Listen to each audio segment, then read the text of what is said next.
ರಘುಪತಿ ಭಟ್ ಅವರು ಹೇಳ್ತಾ ಇರೋದು ವಸ್ತ್ರ ಸಂಹಿತೆಯನ್ನು ಹಾಗಾದ್ರೆ ಶಾಲೆಗಳಲ್ಲಿ ರದ್ದು ಮಾಡ್ತೀರಾ? ಸಿದ್ದರಾಮಯ್ಯ ಅಜ್ಞಾನದಿಂದ ಮಾತಾಡ್ತಾ ಇದ್ದಾರಾ ಗೊತ್ತಾಗ್ತಿಲ್ಲ ನನಗೆ.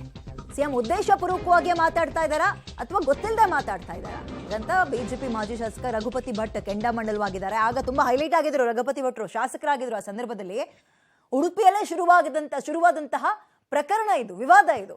ಇದೀಗ ಸಿದ್ದರಾಮಯ್ಯ ಅವರು ಗೊತ್ತಿದ್ದು ಮಾತಾಡ್ತಾ ಇದ್ದಾರೋ ಅಥವಾ ಗೊತ್ತಿಲ್ಲದೆ ಮಾತಾಡ್ತಾ ಇದ್ದಾರೋ ಏನೂ ಗೊತ್ತಾಗ್ತಿಲ್ಲ ನನಗೆ ಅಂತ ಈ ಹಿಜಾಬ್ ನಿಷೇಧ ವಾಪಸ್ ಪಡೆದುಕೊಂಡಂತಹ ಪ್ರಕರಣಕ್ಕೆ ಸಂಬಂಧಪಟ್ಟಂತೆ ಪ್ರತಿಕ್ರಿಯೆಯನ್ನ ರಘುಪತಿ ಭಟ್ ಕೊಟ್ಟಿದ್ದಾರೆ.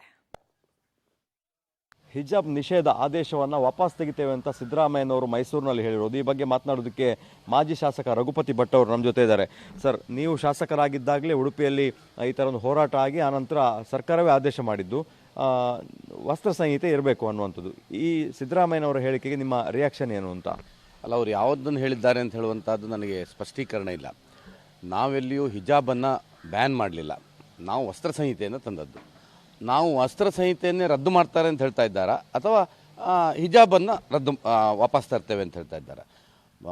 ನಮ್ಮ ಸರ್ಕಾರ ಇರುವಾಗ ಅಥವಾ ನಮ್ಮ ಗರ್ಲ್ಸ್ PU ಕಾಲೇಜಲ್ಲಿ ನಮ್ಮ ನಿಲುವಿದ್ದದ್ದು ವಸ್ತ್ರ ಸಂಹಿತೆಯನ್ನು ತರ್ತೇವೆ ಅಂತ, ಯೂನಿಫಾರ್ಮ್ ಕೋಡನ್ನು ತರ್ತೇವೆ. ಅಂದರೆ ಎಲ್ಲರೂ ಕ್ಲಾಸ್ ರೂಮಲ್ಲಿ ಸರಿಸಮಾನವಾಗಿ ಕೂತ್ಕೊಳ್ಬೇಕು ಅಂತ.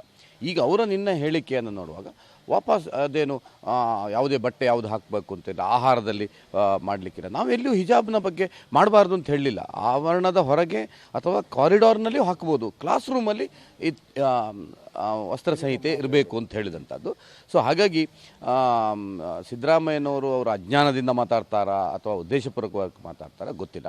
ಆದರೆ ಇದು ಅವರೆಲ್ಲಾರು ಹೇಳಿಕೆಯಲ್ಲಿ ಹೇಳಿದರು, ಇದು ಎಲ್ಲಿಯಾದರೂ ಜಾರಿಗೆ ತಂದರೆ ಮತ್ತೊಮ್ಮೆ ಕರ್ನಾಟಕದಲ್ಲಿ ಸಂಘರ್ಷ ಅಂತೂ ಆಗೋದು ಭಾಳ ಸ್ಪಷ್ಟ. ಅಂದರೆ ನಾವು ಸಂಘರ್ಷ ಮಾಡ್ತೇವೆ ಅಂತಲ್ಲ ನೋಡಿ, ಒಮ್ಮೆ ಭಾಳಷ್ಟು ಹೋರಾಟಗಳಾಗಿ ಎರಡೂ ಕಡೆಯಿಂದ ಸಂಘರ್ಷಗಳಾಗಿ ಈಗ ತಿಳಿಯಿದೆ. ಈಗ ಏನೂ ಸಮಸ್ಯೆಗಳಿಲ್ಲ, ಪರೀಕ್ಷೆಗಳು ನಡೀತಾ ಇದೆ, ಮಕ್ಕಳು ಹೋಗ್ತಾ ಇದ್ದಾರೆ, ಎಲ್ಲ ಇದ್ದಾರೆ.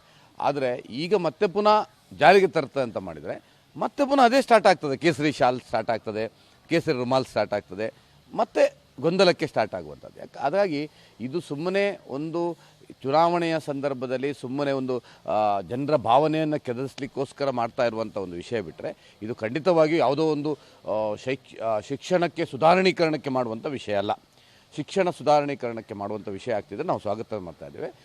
ಮತ್ತು ಭಾಳ ಸ್ಪಷ್ಟವಾಗಿ ನಿಮಗೆ ನೆನಪಿಸ್ತೇನೆ, ನಾವೇನು ಇದನ್ನು ಜಾರಿಗೆ ತಂದಂಥದ್ದಲ್ಲ. ನಾವು ಹಿಂದೆಯಿಂದ ಮಹಿಳಾ PU ಕಾಲೇಜಲ್ಲಿ ಇದ್ದದ್ದು, ಅದನ್ನು 6 ಹೆಣ್ಣು ಮಕ್ಕಳು ಅದನ್ನು ಉಲ್ಲಂಘನೆ ಮಾಡಿದಾಗ ಅದನ್ನು ಶಿಸ್ತುಬದ್ಧವಾಗಿ ನಾವು ಅದನ್ನು ಕಾರ್ಯರೂಪಕ್ಕೆ ತಂದದ್ದು. ಆನಂತರ ಹೋರಾಟಗಳಾಯಿತು.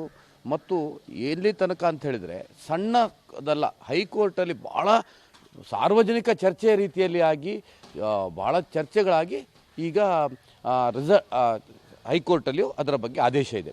ಸುಪ್ರೀಂ ಕೋರ್ಟ್ ಇವತ್ತು ಸುಮಾರು 2 ವರ್ಷದಿಂದ ಅದನ್ನು ಇದೇ ಮಾಡಲಿಲ್ಲ, ಏನು ಅಕ್ಸೆಪ್ಟೇ ಮಾಡಲಿಲ್ಲ, ಇನ್ನು ಚರ್ಚೆಗೆ ಅಂಥ ವಿಷಯವೇ ಅಲ್ಲ ಅಂತ ಸುಪ್ರೀಂ ಕೋರ್ಟ್ ಹೇಳ್ತಾ ಇದೆ. ಅಂಥದ್ರಲ್ಲಿ ಸಿದ್ದರಾಮಯ್ಯ ಈಗ ಇದನ್ನು ಹೇಳ್ತಾ ಇದ್ದಾರೆ ಅಂತ ಹೇಳಿದ್ರೆ ಇದು ಖಂಡಿತವಾಗಿಯೂ ಭಾಳ ಒಬ್ಬ ಮುಖ್ಯಮಂತ್ರಿಯಾಗಿ, ಒಬ್ಬ ಜವಾಬ್ದಾರಿ ಸ್ಥಾನದಲ್ಲಾಗಿ ಅಂಥದ್ದು ಮಾಡುವಂಥದ್ದು ಭಾಳ ತಪ್ಪು ಅಂತ ನಾನು ಹೇಳ್ತೇನೆ. ರಘುಪತಿ ಭಟ್ ಅವರು ಹೇಳಿದಿಷ್ಟೇ, ನಾವು ವಸ್ತ್ರ ಸಂಹಿತೆಯನ್ನು ತಂದಿದ್ದೇ ಹೊರತು ಹಿಜಾಬ್ ಬ್ಯಾನ್ ಮಾಡಿದ್ದಲ್ಲ. ಗೊತ್ತಿದ್ದು ಮಾತಾಡ್ತಾ ಇದ್ದಾರೋ ಗೊತ್ತಿಲ್ಲದೆ ಮಾತಾಡ್ತಾ ಇದ್ದಾರೋ ಸಿದ್ದರಾಮಯ್ಯ ಅವರು ಗೊತ್ತಿಲ್ಲ, ಸಂಘರ್ಷಕ್ಕೂ ಕೂಡ ಕಾರಣವಾಗಬಹುದು ಇದು ಮುಂದಿನ ದಿನಗಳಲ್ಲಿ ಅಂತ